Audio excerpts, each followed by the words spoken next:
حسین بیچارہ کیوں نہ میدان میں آتا؟ اس نے دیکھا کہ آج رسول اللہ نہیں ہے، آج علی نہیں ہے، آج حسن نہیں ہے، میں ہی حضور کا جانشین. اور یہ سارے سمجھتے ہیں کہ ساری دنیا اگر بیعت کر رہے تو انہیں نہیں ٹھنڈ پڑ سکتی. یہ توقع کرتے ہیں کہ رسول اللہ کا بچہ بیعت کرے. میں اگر یہ اعلان کر دوں کہ یہ خلیفہ برحق ہے، نمازیں نہ پڑھنے والا، شراب پینے والا، تو میں نے تو رسول اللہ کا دین جو ہے اس کی بیع کر، حضور کا دین جو اپنے ہاتھ سے دفن کر دیا. میں جان دے سکتا ہوں، میرے بچے مارے جا سکتے ہیں، میری بچیاں شہروں میں گھمائی جا سکتی ہیں، مگر میں یہ بات نہیں مان سکتا. ایسا نہیں ہو سکتا. کانپ اٹھے ارض و سما، دشت و جبل تھرا اٹھے، خاک پر جس وقت تڑپا فاطمہ کا لاڈلا. آج میرے تمہارے لیے تو حسین ایک نام ہے، مگر اس صدی کے لوگ تو جانتے تھے کہ یہ رسول اللہ کا کیا تھا. حضور کس طرح اپنے پہلو میں بٹھاتے تھے، دعائیں کرتے ہیں، اللہ میں حسن اور حسین سے محبت کرتا ہوں، تو بھی ان سے محبت رکھنے والوں سے محبت رکھ. اور کسی موقع پر فرمایا کہ ابھی فرشتہ نازل ہوا جس نے کہا کہ یہ دونوں جنت کے جوانوں کے سردار ہیں. ذکر ہی نہیں کی. یہ کتاب میں اور رسالے آ رہے ہیں، حرام ہے اگر ذکر کریں کہ حضور نے خبر نہیں دی تھی. فرشتہ کیا شہید ہوا، سن لیں، ان سے مطالبہ کریں کہ مولا یہ حدیث نہیں پڑھی، حضرت ابن عباس نے رسول اللہ کو اس طرح غمگین نہیں دیکھا. اور حضور نے فرمایا کہ فرشتے نے اطلاع دی کہ یہ دونوں جنت کے جوانوں کے سردار ہیں. اگر اس طرح کے احمق اور متکبر اور مغرور ہیں، صرف نسلی غرور میں پھنسے ہوئے مرتے پھرتے، کس لیے جنت کے سردار ہیں؟ حضور کے زمانے میں تو بچے تھے. کیا کارنامہ انہوں نے کیا کہ حضور نے یہ سرٹیفکیٹ دیا؟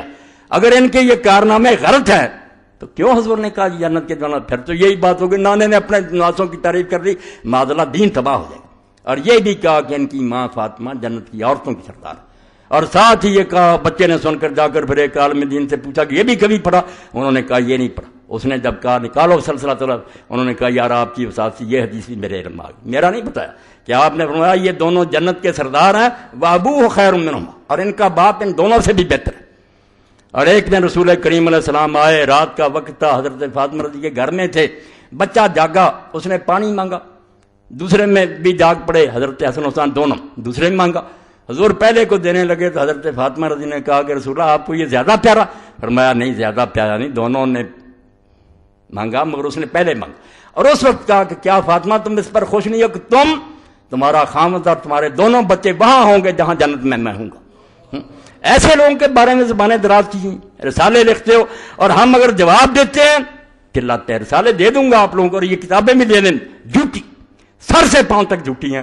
اور وہی خرافات اکٹھی کی ہیں جن کتابوں کہتے رہتے ہیں جھوٹ کے پلندے، ان کا ہی سہارا لیتے ہیں. بھائی حدیثوں کی طرف آؤ. صحابہ کرام نے کیا کہا تھا؟ لوگوں نے یہ بات سنی، حضرت عبداللہ ابن عمر جن کا حوالہ دیا ان کا تو یہ تاثر تھا صحیح بخاری میں کہ ان سے ایک عراقی نے پوچھا کہ اگر کوئی آدمی حالت احرام میں مکھی مار لے یا مچھر ہے اس کا کیا حکم ہے؟ تو آپ نے پوچھا کس عراقی کا ہے؟ اس نے کہا عراق کا. فرمایا شرم کرو، تم نے اللہ کے رسول کے بچے کو ذبح کر دیا چھری کے ساتھ، حالانکہ میں نے اللہ کے رسول سے سنا تھا ہمارا ریحانۃ آیا میرا دنیا، کہ اس دنیا میں یہ دونوں میرے گلاب کے پھول ہیں، گلاب کے پھولوں کی پتیاں تو تم نے مسل دی. حسن کو زہر دے دیا، حسین بیچارہ میدان میں مارا گیا. یہ سلوک کیا تم نے، اور اب مچھر کے بارے میں پوچھتے. یہ ذکر ہی نہیں کرتے کہ اللہ کے رسول نے حسین کا مرتبہ کیا بیان کیا، اور اس کی توضیح بیان کرو کہ کیا جہاد انہوں نے کیا جس کی وجہ سے آپ نے جنت کے جوانوں کے سردار کہا. اگر یہ غلط کام ہے، صرف کوفیوں نے انہیں بیوقوف بنایا تھا، اور کوفیوں میں سے ان کو کسی کو نصیب نہیں کہ حضرت سلیمان بن سورت کا پتہ کرے کہ وہ صحابی رسول. اگر صحابہ کا آپ کو اتنا لحاظ ہے، صحابی جلیل نبیل فاضلہ، ان کی شہادت کا پڑھو، انہوں نے بلایا، انہوں نے بعد میں خون کا دو رہ گئے تھے حسین اور ابن زبیر، چلو تیسرا سلیمان بن سورت کو تو ملاؤ، ہاں اس کا تو ذکر کرو کہ وہ بھی تھا. حالانکہ ذکر آگ کے سامنے آ جائے گا، کوئی نہیں مانتا تھا، کسی نے اس حکومت کو نہیں مانا تھا. صحابہ کیوں چپ تھے وہ بھی بتا دوں گا. اہل سنت کے علماء بتائیں گے جب تلوار سر پر کھڑی ہو تو دین اجازت دیتا ہے. کچھ لوگ آسانی کا راستہ اختیار کریں، اس لیے جس کو کہتے ہیں وہ بہت محقق گزرا ابن خلدون، اس نے کیا کرا کہ یزید کے فسق میں تو کوئی شبہ نہیں، فاسق فاجر تھا. اب راستے دو ہو گئے. کوئی صحابہ نے کہا اللہ کی طرف سے مصیبت پڑ گئی ہے، صبر کرنا چاہیے اور اللہ سے دعائیں کرنی چاہیے. امام حسین ابن زبیر نے کہا نہیں، یہ کوئی راہ نہیں ہے، عظیمت کی راہ یہ ہے کہ میدان میں آنا چاہیے. یہ وہ مانتا کہ یہ فاسق ہو گیا تھا، بدکار ہو گیا تھا، اس لیے دونوں گروہ مانتے تھے کہ یہ بدکار ہے. پھر اسی کتاب کو جس کو کہتے رہے یہ بڑا محقق ہے، جب خلاف نہیں یہ بھی مختصر ہو گیا، امام حسین کے بارے میں جذباتی ہو گیا. عقل کے اندھو، جذباتی کیا ہونا، مورخ ہے وہ، ایک ایک روایت کو جانتا ہے، وہ تمہاری لکھی ہوئی باتوں کو پڑھ چکا ہے کہ یہ سب خرافات بنائی ہوئی باتیں.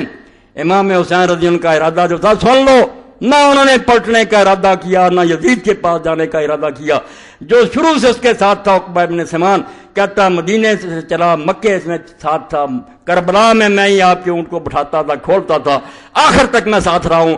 میں اللہ کو حاضر ناظر کر کے کہتا ہوں کہ حسین نے کبھی یہ نہیں کہا کہ مجھے یزید کے پاس لے جاؤ، یہ سب جھوٹ انہوں نے خود گڑا، یہ آپ گڑا کہ تاکہ لوگوں کو بیوقوف بنایا جائے، اور یہ بھی ان کے گلے میں پڑ گیا۔ آپ حیران ہوں گے، ان کو مہنگا پڑا۔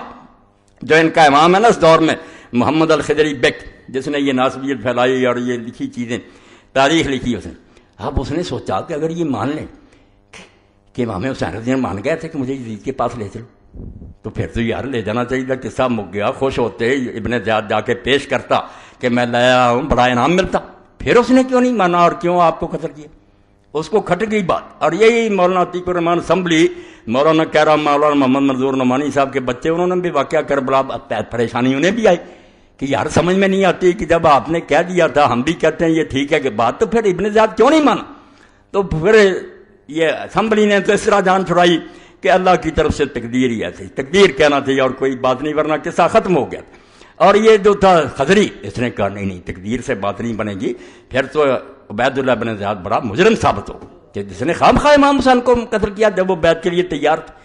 اس نے صاف لکھ دیا کہ یہ کہانی بالکل، اس نے لکھ دیا ان کے امام نے کہ بالکل جھوٹ ہے کہ امام حسین نے اپنے آپ کے بارے میں کہا تھا کہ مجھے یزید کے پاس۔ ان کا امام ہی مکر گیا کہ یہ تو مانے تو مقدمہ خراب ہو گیا، پہلے تو کوئی بہانہ آ کے اس نے باغی سمجھ کر مارا، اب تو پھر وہ باغی بھی نہیں رہ گیا، پھر کیوں مارا؟ خود ہی انکار کر دیا۔ یہ محاضرات الامم الاسلامیہ پڑھ لیں، کہتا بالکل غلط بات ہے بھی غلط۔ میں نے بتا دی کہ دو جھوٹے ہیں، زکریا بن یحییٰ ضریر اور بعد میں جو خالد بن عبداللہ کسری ناصبی بغیث، بالکل لعنتی اور ملعون آدمی، بڑی موت مرا، اپنے جرموں کی سزا بھگت کر مرا۔